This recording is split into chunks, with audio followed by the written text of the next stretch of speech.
माँ हमेशा ही मुझे अपनी सौतेली बेटी जैसी मानती हैं। वो मुझसे बहुत ज्यादा नफरत करती हैं। तभी टुन्नी चिड़िया के रूप से परी प्रकट होती है।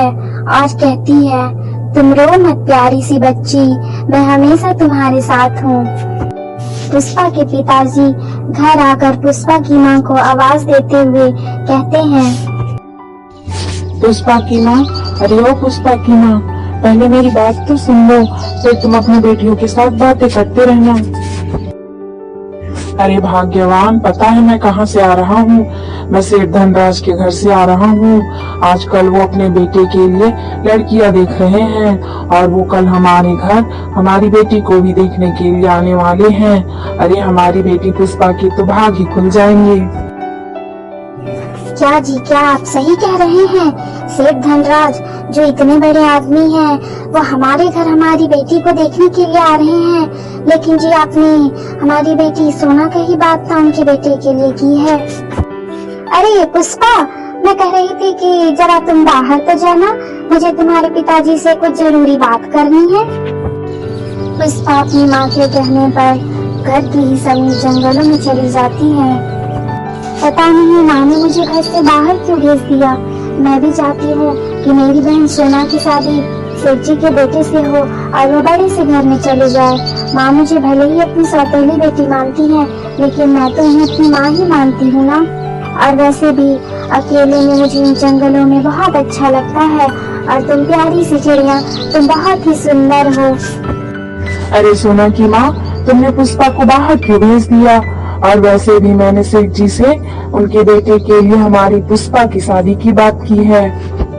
अरे ये आप क्या कह रहे हैं? मैंने तो सोचा था कि मैं अपनी बेटी सोना की शादी सेठ जी के घर में कराऊंगी। कहाँ आप उस करमजली पुष्पा की शादी की बात कराएं। अरे सोना की माँ, तुमने हमेशा ही पुष्पा को अपनी सौतेली बेटी माना है। अरे वो भी तो हमारी सोना के जैसे ही बेटी है। तुम कभी उसके बारे में ही सोच लिया करो। और वो हमारी बड़ी बेटी है, हमें पहले उसकी शादी करानी होगी।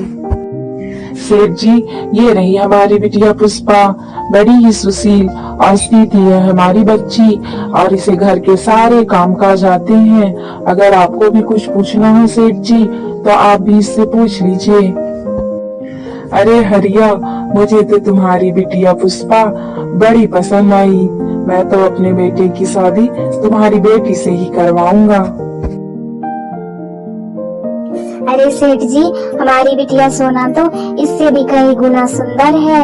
रुकिए, मैं अभी उसे बुला देती हूँ। अरे नहीं नहीं भाभी जी, मुझे तो आपकी बड़ी बेटी पुष्पा ही बहुत ज्यादा पसंद आई है। अब आप लोग कहिए कि हम बारात लेकर कब आए आपके घर। मैं तो बड़ा बेचैन हूँ आपकी बेटी से अपने बेटे की शादी करवाने के लिए। अब शादी में ज्यादा देरी नहीं करते हैं और जल्दी ही शादी कराते हैं। अरे सेठ जी, ये तो बड़ी खुशी की बात है। आप जब चाहें तब शादी की तारीख तय कर दीजिए। तब सोना की माँ वहीं खड़ी होकर सारी बातें सुन रही थी और सेठ जी की बातें सुनकर वो सोचती है, अरे भला इस करमजली पुष्पा की शादी मैं इतने बड़े घर में सेठ जी के बेटे से कैसे होने दूंगी। देखती हूँ शादी कैसे होती है। अरे बेटी पुष्पा, ये लो तेल, ये मैंने तुम्हारे लिए बनाया है। देखो तुम्हारी शादी होने वाली है और तुम्हारे बाल कितने रूखे हैं। लोग कहेंगे कि सौतेली माँ है, इसलिए कुछ ध्यान नहीं दिया। इसे तुम रात भर लगाकर सो जाना, ठीक है बेटी। अरे माँ, इसकी क्या जरूरत थी, लेकिन आप कह रही हैं तो मैं इसे जरूर लगाऊंगी। अरे मेरे बाल ऐसे सफेद क्यों हो गए? कल तक तो ठीक थे मेरे बाल कितने सुंदर, ऐसे रात भर में मेरे बाल सफेद क्यों हो गए? तब उसे रात की बात याद आती है कि रात में उसे माँ ने लगाने के लिए तेल दिया था, कहीं उसी से तो कुछ नहीं हुआ, और वो उदास हो जाती है। रूपा घर के समीप जंगलों में चली जाती है, जहाँ वो हमेशा जाया करती थी। वहाँ जाकर वो खूब रोने लगती है। माँ हमेशा मुझे अपनी सौतेली बेटी जैसे ही मानती है। तभी टुन्नी चिड़िया के रूप से परी प्रकट होती है। आज कहती है, तुम रो मत प्यारी सी बच्ची, मैं हमेशा तुम्हारे साथ हूँ। डरो नहीं, मैं एक परी हूँ और मैं इस चिड़िया के अंदर ही रहती हूँ। जब तुम इन जंगलों में आकर मुझसे बातें किया करती थी तो मैं तुम्हारी बातें सुना करती थी। तुम चिंता मत करो, मैं तुम्हारी सारी दुख तकलीफें दूर कर दूंगी। मैं सब कुछ पहले जैसा ठीक कर दूंगी। अरे अरे जादू से तो मेरे बाल सोने के हो गए हैं। क्या ये सच में इतने खूबसूरत सोने के बाल हैं? परी माँ, आपका बहुत बहुत शुक्रिया।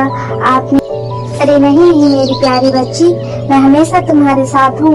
तुम्हें जब भी मेरी जरूरत हो तुम यहाँ आकर मुझे बुला लेना, मैं आ जाऊंगी। जब रूपा शाम में वापस घर जाती है तब उसकी माँ और बहन उसके सुनहरे बाल देखकर जलने लगती हैं। अरे मैंने तो इसे सफेद होने वाला तेल दिया था, इस करमजनी के इतने सुनहरे खूबसूरत बाल कैसे हो गए?